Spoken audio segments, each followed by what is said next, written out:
বাংলাদেশের এই মুহূর্তে যে অবস্থাটা চলছে এটা যদি কেউ খুব সহজভাবে নেন তাহলে কিন্তু ভুল করবেন। আমার কাছে যে তথ্য সেটা হচ্ছে হিন্দুরা বাংলাদেশের এই যে শাহবাগ সহ বিভিন্ন জায়গায় তারা খুব সুপরিকল্পিতভাবে তারা জড়ো হওয়ার চেষ্টা করছে এবং এটার পেছনে মূলত কাজ করছে হচ্ছে আওয়ামী লীগ। আওয়ামী লীগ হিন্দুদের নামে হিন্দুদের ব্যানারে তারা জড়ো হবার চেষ্টা করছে এবং একটা বিশৃঙ্খলা তৈরি করার চেষ্টা করছে। সেইখানে আপনারা দেখবেন এখন মানে এই গত 4-5 দিনের যে খবর, একটা দল তারা এরই মধ্যে আপনার কোন গার্মেন্টস কে খাবে, কোন দোকান কে খাবে, এগুলো নিয়ে নাকি কামড়াকামড়ি শুরু করে দিয়েছে। সো এগুলোর আগে না 15 বছর বহুত প্যাদানি খাইছেন। সো এই প্যাদানির কথা যেন মনে থাকে। প্যাদানি কিন্তু আবার খুব সহসাই খাইতে হবে যদি নাকি বেশি মানে লডর বডর করেন, হ্যাঁ। অতএব আপনাদেরকে এই এই যে মানে যেই একটা খারাপ সময় চলছে এটাকে খুব ঠান্ডা মাথায় করতে হবে। বাংলাদেশে কিন্তু এখন মানে স্বাভাবিক কোনো তত্ত্বাবধায়ক সরকার না, এটা মনে রাখতে হবে। এই দেশের ছাত্র জনতা সবাই মিলে একটা সরকার এনেছে এবং সেই সরকারটা আপনাদের মাথায় রাখা উচিত যে তাদের প্রতি জনগণের কতটা আস্থা, এই দেশের রাজনৈতিক দলগুলির প্রতি মানুষের কত ঘৃণা, কত অবিশ্বাস, এটা মাথায় রাখতে হবে। অতএব সেই বিশ্বাসটা নিয়ে আসতে হবে। বাংলাদেশে এখনও বিএনপি সবচাইতে জনপ্রিয় একটা দল। আমার বিশ্বাস সামনে বাংলাদেশে তারেক রহমানই প্রধানমন্ত্রী হবেন। আপনারা সুযোগ পাবেন, হ্যাঁ। এই যে এখন সময়টা চলছে না, এত মানে হিজিবিজি করেন না। খাওয়ার জন্য পেট তো খালি হয়ে আছে, কিন্তু এত তাড়াহুড়া করেন না। অল্প খায়েন, নাহলে আবার এই আওয়ামী লীগের মতো মুখ পুড়ে যাবে। এইখানে শাহবাগে কারা আসছে, বিভিন্ন সীমান্তে গিয়ে গিয়ে কারা আপনার জড়ো হচ্ছে, বিভিন্ন জায়গা থেকে একটা সীমান্তের একটা জায়গার মধ্যে গিয়ে জড়ো হচ্ছে। সেখানে ইন্ডিয়া থেকে ক্যামেরা ট্যামেরা সব রেডি, সেখানে যা শুটিং শুরু হয়ে যাচ্ছে। সো আপনাদের একটা জিনিস বোঝা উচিত যে হিন্দুরা আজকে বলছে যে তারা হচ্ছে এখন সংখ্যালঘু। এই গত 15 বছরে হিন্দুরা এই দেশে কি করে নাই। গিয়ে মাদ্রাসায় গিয়ে তারা মাদ্রাসা বোর্ডের তারা চেয়ারম্যান হয়, মনে ছিল না তখন? এই দেশে মুসলমানদের উপরে কি নির্যাতন হয় নাই। বুরকা পরার কারণে মেয়েদেরকে বিশ্ববিদ্যালয় থেকে বের করে দেওয়া হয়েছে। মুসলমান সেজে মেয়েদের পেটে বাচ্চা দিয়ে ওপেনে তারা ফেসবুকের এই গ্রুপ বানিয়ে বানিয়ে তারা এগুলো করেছে। এগুলো নিয়ে আমার প্রোগ্রামও করা আছে, একদম সুস্পষ্টভাবে তাদের যেই আপনার কি বলে ফেসবুক গ্রুপ, সেই ফেসবুক গ্রুপের মধ্যে সুস্পষ্টভাবে সেইখানে দেখানো হয়েছে যে কিভাবে তারা এই গ্রুপগুলো তৈরি করছে, কিভাবে বিভিন্ন মেয়েদেরকে টার্গেট করছে, কিভাবে সেই মেয়েদের সাথে শারীরিক সম্পর্ক করে বিয়ে করে বাচ্চা দিয়ে তারপর চলে যাচ্ছে। কোনো বিচার হয় নাই। কিন্তু এখন তো সেই সরকার নাই, নতুন যে সরকার, সেই সরকারের সময় তো এগুলোর বিচার হইতে হবে। তারা এখন সংখ্যালঘু বলে তারপর কান্নাকাটি করছে। এসব কান্নাকাটিতে লাভ হবে না। এই যারা এগুলো করেছে তাদেরকে যেখানে পাওয়া যায় সেইখানেই প্রতিহত করতে হবে। এত সুন্দর সাবলীল ভাষায় আমি কথা বলতে পারবো না, কারণ সবাই এখন মনে হচ্ছে যেন একটা একটা বিরাট একটা মানে মানবিক হয়ে গিয়েছে সবাই। এতদিন এই মানবতা কোথায় ছিল? যেদিন জামাত ইসলামের লোকজনকে 5-7জনকে যে করা হলো, মিথ্যা মামলায় সাজায় তারপরে ফাঁসি দেওয়া হলো, সেগুলো কোথায়? 111-এ যখন এই দেশে সরকার আসে তখন ফালুর বাসায় এটা পাওয়া গিয়েছে, অমুক নেতার বাসায় এটা পাওয়া গিয়েছে, তারেক রহমান এই করেছে, হাওয়া ভবন এই করেছে, এসব নিয়ে দিনের সকাল থেকে রাত পর্যন্ত নিউজ দেখতাম। এখন সেই নিউজ কোথায়?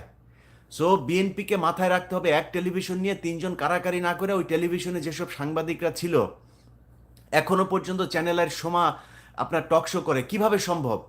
ওই সময় টেলিভিশনে খান মোহাম্মদ রুমেল, যারা কিনা বিএনপি নেতাদেরকে ডেকে নিয়ে নিয়ে তারপর অপমান করত, অখিল পোদ্দার এখনো বাংলাদেশে স্বাভাবিকভাবে ঘুরে বেড়ায় কিভাবে? এই মঞ্জুরুল আলম পান্না, এগুলো আওয়ামী লীগের তেলাপোকা। এই মঞ্জুরুল আলম পান্নাদের মতো লোকজন এখন আবার যায় 21শে টেলিভিশন, এরা স্বাভাবিকভাবে রাস্তায় ঘুরে কিভাবে? 2 দিন আগেও এই মঞ্জুরুল আলম পান্না আমাদের কনক সারোয়ার আমাদের বিরুদ্ধে তারা ফেসবুকে পোস্ট দেয়। কোনো টেলিভিশন যদি মঞ্জুরুল আলম পান্নাকে নেয়, সেই টেলিভিশনের মালিক, সেই টেলিভিশনের প্রশাসন যারা যারা আছে তাদের বিরুদ্ধে অবস্থান নিব, আগেই বলে রাখলাম। সো এগুলো খুব খুব সতর্কতার সাথে নিতে হবে। 15 বছরে কম কষ্ট করি নাই। এই দেশ আবারও এদের অধীনে থাকবে, এরা আবার স্বাভাবিকভাবে কাজ করতে পারবে, এটা কোনোভাবেই মেনে নেওয়া হবে না। কিছুক্ষণ আগে আপনার জায়গাটার নাম বলি আপনাদেরকে,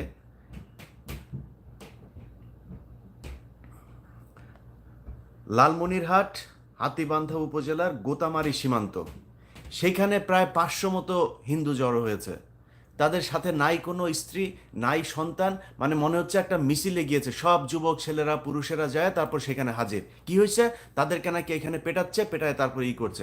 ওই এলাকার মানুষজনের বক্তব্য দেখলাম, ওই এলাকায় হিন্দু এক চেয়ারম্যান আছে, তার বক্তব্য শুনলাম, সে বলছে যে এগুলো আমরা চিনি না, এদেরকে আমরা কাউকে চিনি না। তাহলে কারা ওইখানে গেল, কারা এই এই আয়োজন করলো কারা? আবার ওই পাশে বিএসএফ এর অফিসাররা সব হাজির মাইক টাইক নিয়ে।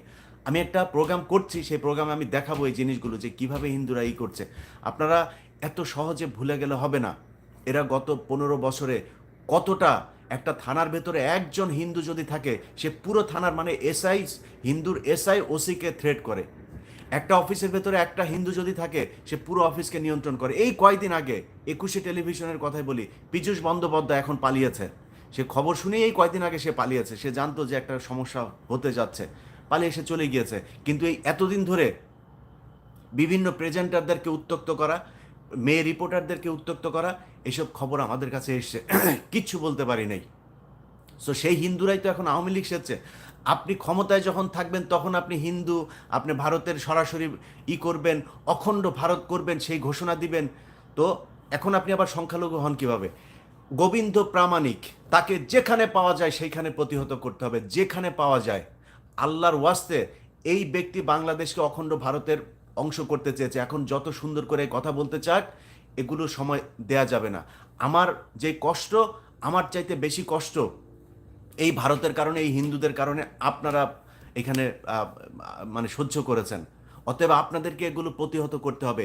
গোবিন্দ প্রামাণিককে খুব সহসা তাকে আইনের আওতায় আনতে হবে রাষ্ট্রদ্রোহিতার অভিযোগে। কারণ সে বলেছে প্রকাশ্যে, সেটার ভিডিও আছে, যে আমাদের এটা হচ্ছে তাদের পবিত্র কি কি মাটা, তাদের নামটাম বললো, বললো এটা আমার সেই হরিশঙ্করদের দেশ, অতএব এটা অখণ্ড ভারত এবং মোদি আমাদেরকে হেল্প করবেন। গোবিন্দ প্রামাণিককে যেখানে পাওয়া যায় সেখানে প্রতিহত করতে হবে। আবারও বলছি, এই বদমাইশ হচ্ছে হিন্দু মহাজোট, হিন্দু যুবজোট, হিন্দু ছাত্রজোট, এই সবগুলো সংগঠন সে তৈরি করছে। আপনাদের মনে করার কোনো কারণ নাই আওয়ামী লীগ হিন্দু সব পালিয়ে গেছে। আওয়ামী লীগের কেউ পালাইতে পারে নাই, হিন্দুও পালাইতে পারে নাই। আওয়ামী লীগের সব, মানে 80% আওয়ামী লীগের নেতা টেতা, বিভিন্ন প্রশাসনে যারা ছিল, সব ক্যান্টনমেন্টে আটক আছে। সো তাদেরকে হয়তো সেনাবাহিনী ঠিক ঠান্ডা একটা সময় হলে পুলিশের কাছে ছাড়বে। তাদের নিরাপত্তার কারণে তাদেরকে এখন ছাড়া হচ্ছে না। তাদের আম্মু কিন্তু তাদের কাউকে বলে নাই এই যে অবস্থা। শেখ হাসিনা কিন্তু নিজের পরিবারটা নিয়ে আর কাছের কিছু লোকজন নিয়ে সে ভেগে গিয়েছে। কাউকে এই ঘোষণাটা দেওয়া যায় নাই, একটা ফেসবুক পোস্টও করে নাই যে এরকম পরিস্থিতি, তোমরা যে যে যার যার মতো নিরাপদ স্থানে চলে যাও। সবাই আটক আছে। আর যারা এলাকার যেসব নেতাকর্মী, তারা কিন্তু এখন ঘাপটি মেরে আছে। যদি সুযোগ পায়, এটা মনে রাখতে হবে, আপনারা যারা সাধারণ মানুষ করুক, বিএনপি করুক, জামায়াত করুক, আওয়ামী লীগের বাড়িঘর তো পোড়ানো হয়েছে, কোনো এমপির বাড়ি বাকি নাই, সবার বাড়িঘর পোড়ানো হয়েছে। তারা সুযোগ পাইলে আপনাদের কি করবে একটু মাথায় রাখতে হবে। সেটা মাথায় রেখে তারপরে এই যে স্বাধীনতা অর্জন হয়েছে, সেই স্বাধীনতাটাকে রক্ষা করতে হবে, এটা মনে রাখেন। হিন্দুরা এখন যতই সুন্দর করে সাজুক, তারা হচ্ছে গিয়ে আমি আমার ভিডিওতে পরে আমার অবস্থানটা আমি পরিষ্কার করি, আমি সাধারণ হিন্দুদের বিরুদ্ধে না। কোনো মুসলমান হিন্দু খ্রিস্টান বৌদ্ধ এরকম আলাদা করতে পারে না, তারা করেছে। হিন্দু বৌদ্ধ খ্রিস্টান ঐক্য পরিষদ করেছে। মুসলমানরা কি বাংলাদেশে নাই? 95% 90% মুসলমান। আর আপনি মুসলমান বাদ দিয়ে ঐক্য পরিষদ তৈরি করেন, কেমনে সম্ভব? কোন মুসলমান আপনাকে করেছে? কোন মসজিদের ইমাম আপনাকে গিয়ে জোর করে তারপর হিন্দু বানাইছে? আমি নিজেও সেটা সমর্থন করি না, যদি কোনো হিন্দুকে শুধু হিন্দু হবার কারণে তার উপরে কোনো নির্যাতন করা হয়। কিন্তু আপনি আওয়ামী লীগ করবেন, আবার দুই দলের সময় আপনি সমানভাবে সুযোগ নেবেন, আর যখন আওয়ামী লীগ আসবে তখন আবার এই রাষ্ট্র ভেঙে তারপর ভারতের সাথে যুক্ত হওয়ার জন্য করবেন। আমার এই ইউটিউব চ্যানেলে সেই প্রোগ্রাম আছে, মেয়েদেরকে পেটে বাচ্চা দিয়ে ভেগে যাও। এই এই তাদের এই যে হিন্দু মহাজোট, যুবজোট যা যা আছে, এগুলোতে আপনার সেই আমাদেরই একজন, আমি সেখানে তাদের গ্রুপে অ্যাড করিয়েছিলাম হিন্দু পরিচয় দিয়ে। তাদের যে চ্যাট, এক একজনের চ্যাট, গাজীপুরে যাও, গাজীপুরে গার্মেন্টসগুলোতে মেয়েদেরকে সহজে পটানো যায়, সেখানে গিয়ে তারপরে তারা মুসলমান সাজে, মুসলমান এক নাম দিয়ে তারপরে হিন্দু মেয়ে, এই মুসলমান মেয়েদের সাথে তারা প্রেম করে, প্রেম টেম করে তারপরে পেটে বাচ্চা টাচ্চা দিয়ে চলে আসে। পরে জানা যায় যে সে এক ডাক্তার খুলনাতে, সে গিয়ে বলেছে যে আমি হচ্ছে গিয়ে আপনার মুসলমান, কলমা টলমা কিছু শিখে, নামাজ টামাজ শিখে তারপর যা বলে আমাকে মুসলমান বানান। তো মুসলমান মেয়েরাও তাদের চুলকানি বেশি, এই চুলকানির কারণে তারা যায় তার কাছে আপনার করে সব কিছু দিয়া টিয়া, তারপরে হাতায় দেখে যে জামাই তো হিন্দু। তো আপনি আগে কোথায় ছিলেন? তার পরিবারের খোঁজ নেবেন না? পরিবারের খোঁজ নিয়ে আপনি তার সাথে আকাম কুকাম করে কাপড় টাপড় খুলে এরপরে বাচ্চা নিয়ে নিলেন। তো এইভাবে তারা এগুলো করেছে। সো এগুলো যারা করেছে তাদেরকে যেখানে পাওয়া যাবে সেখানে প্রতিহত করতে হবে। সাধারণ হিন্দু যদি কেউ মনে করেন আপনি সাধারণ হিন্দু, আপনি আমার ভাই, কিন্তু সেটার পরিচয় আপনাকে দিতে হবে, শুধু মুখে বললে চলবে না। এখন শাহবাগ সহ বিভিন্ন জায়গায় এই যে উগ্রবাদী ভারতের অখণ্ড ভারতের স্বপ্ন যারা দেখেছে, যেই হিন্দুরা এখন এইসব সভা সমাবেশ করছে, তাদের যেইখানে আছে সেইখানে আপনারা যারা সাধারণ হিন্দু নিজেদেরকে দাবি করেন, তারা গিয়ে আপনারা সেখানে শান্তি সমাবেশ করবেন। আপনাদেরকে বলতে হবে যে এই দেশে মুসলমানেরা কোনো ধরনের নির্যাতন অত্যাচার করে না। এটাই ফ্যাক্ট। বাংলাদেশে কোনো মুসলমান ধর্মীয় কারণে কোনো দিন কোনো হিন্দুর গায়ে হাত তোলে না, কোনো হিন্দু মেয়েদেরকে ধর্ষণ করে না, কোনো হিন্দু মন্দির করে না। আপনারা রয়ের এই এজেন্ডা বাস্তবায়ন করার জন্য মসজিদের ভেতরে আপনারা এই মন্দিরের ভেতরে আপনারা কোরআন শরীফ রেখে তারপরে বিশ্বকে জানানোর চেষ্টা করেছেন। এইখানে প্রিয়া সাহা এসে তারপর ট্রাম্পকে বলে গিয়েছে যে নাকি 10 লক্ষ আপনার হয়ে গিয়েছে, 1 মিলিয়ন আপনার হিন্দুদের নাকি আপনার বাড়িঘর ছাড়া, অথচ সেই সময় হিন্দুরা বাংলাদেশের সবচাইতে বড় বড় পদগুলোতে তারা অবস্থান করছিল। কয়েকদিন আগে কথা মনে নাই, পঞ্চপল্লীর কথা মনে নাই, রাজবাড়িতে কি করেছে?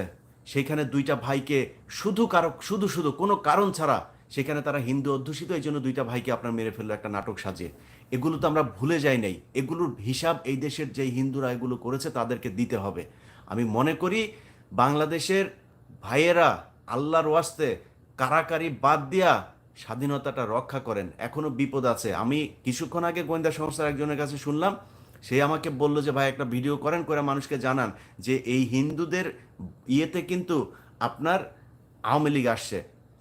এবং আমি সেখানে কিছু বক্তব্য দেখলাম, কিছু টেলিভিশন নিউজ দেখলাম, সেখানে সময় টেলিভিশন এখনো সময় টেলিভিশনের মালিকের হাতে থাকে কেমন? এখন যায় দখল করেন। ওইখানে যেই কয়টা ছিল সব কয়টা বাদ। খান মোহাম্মদ রুবেল, তারপরে এই যে শেখ হাসিনা নিউজগুলো যেগুলো করতো, তুষার আব্দুল্লাহ, যা আছে সব বাদ যাবে। নতুন লোক সেখানে কাজ করবে, বহুত সাংবাদিক আছে। এই সময় টেলিভিশন সেখানে শাহবাগে যায় যে ভিডিও করছে, আপনারা নিউজগুলো দেখেন সময় টেলিভিশনের, মনে হচ্ছে সে রিপোর্টার না, সে রয়ের একজন এজেন্ট, হিন্দুদের একজন প্রতিনিধি হয়ে তারপরে উস্কানি দেওয়ার চেষ্টা করছে। এদেরকে প্রতিহত করতে হবে। এইটা না করে তারপরে আপনারা যে যার মতো সুযোগ সুবিধা নিয়ে ওর পরিচিত ও ভাই, ও তো আওয়ামী লীগ করলেও অত বেশি খারাপ ছিল না, ওরে রাখেন। আওয়ামী লীগ করলেই তাকে রাখা যাবে না। এটা যদি না করেন, আমি ইলিয়াস হুসাইন আজকে বলে গেলাম, আজকে আগস্টের 11 তারিখ, খুব সহসায় আপনাদেরকে বিপদের সম্মুখীন হইতে হবে। আর সেনাবাহিনীকে বলবো, সেনাবাহিনীর আপনাদের প্রতি আমাদের সম্মান, আপনাদেরকে আমরা ভালোবাসি। আপনাদের কারণেই এই বিজয় অনেক সহজ হয়েছে। আপনারা না করলেও বিজয় এটা আসতোই, কিন্তু আপনাদের কারণেই বিজয় সহজ হয়েছে। আপনারা আমাদের পাশে দাঁড়িয়েছেন। আপনাদের কাছে অনুরোধ, আপনারা আমার কোনো কথায় ভুল হইতে পারে, আমার তথ্যে গ্যাপ থাকতে পারে, কিন্তু আপনি জানেন আসলে ক্যান্টনমেন্টে কি ঘটেছে, এই গত 15 বছরের কিভাবে আপনাদেরকে নিয়ন্ত্রণ করেছে। আমি মনে করি আপনাদেরকে মালদ্বীপের মতো খুঁজে একদম প্রতিটা রয়ের সদস্য যারা রয়ের হয়ে কাজ করেছে তাদের বিরুদ্ধে ব্যবস্থা নেওয়া। আর ক্যান্টনমেন্টে যেগুলি আছে, আওয়ামী লীগ যেগুলি আছে, ওগুলি একটু ছেড়ে দেন, জনগণ একটু বিচার করুক। সবাই ভালো থাকেন। আল্লাহ হাফেজ।